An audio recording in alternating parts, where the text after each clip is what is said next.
If you lie awake at 2 a.m. staring at a screen, paralyzed by anxiety or exhaustion, you are participating in a very old human tradition. Thousands of years ago, on an ancient battlefield, a legendary warrior experienced the same psychological collapse. According to the ancient Sanskrit texts, his whole body was trembling, his skin was burning, his famous bow slipped from his hands, and his mind was reeling.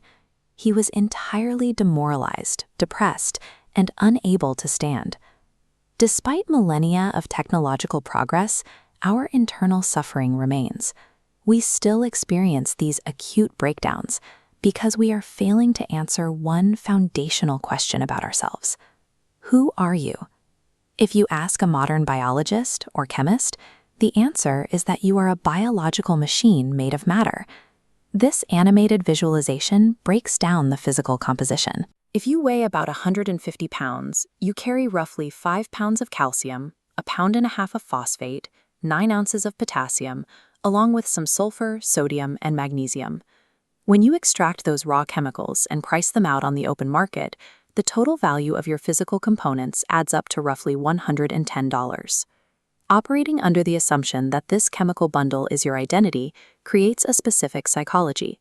It breeds a worldview where we divide ourselves by superficial bodily differences, prioritize selfish survival, and fight over temporary resources. If we are nothing more than depreciating bags of chemicals destined to expire, life lacks meaning. Yet something deep inside our intuition rejects that idea. There is an alternative perspective. Matter is dead. It requires a conscious entity to animate it. Think of the physical body as a vehicle. Just as this silver sedan sits idle until a driver steps inside, the physical body relies on a distinct operator to move and function.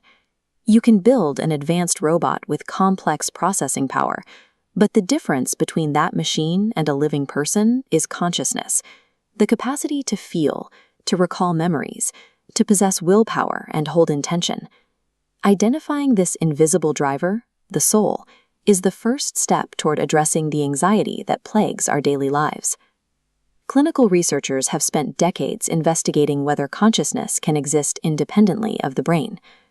Dr. Michael Sabom, a cardiologist at Emory University Medical School, documented patients who retained acute awareness and memory while their physical brains were clinically flatlined. Similarly, Dr. Ian Stevenson at the University of Virginia investigated over 3,000 cases of spontaneous past life memories, many of which were verified through historical records. In his research, Stevenson found that childhood phobias, like an intense terror of water or bladed weapons, often aligned with the specific mode of death described in their previous life. He also noted that identical twins, though born from the same genetic material, often have strikingly different temperaments. This suggests that two distinct personalities are inhabiting genetically identical bodies.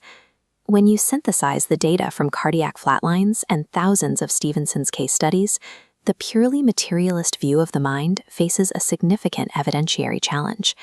These findings point toward a non-physical entity that survives the death of the body. If our true identity is indestructible, why do we experience daily emotional collapse? This diagram illustrates the chariot of the body, an ancient model for mapping our internal software. The physical body is the hardware.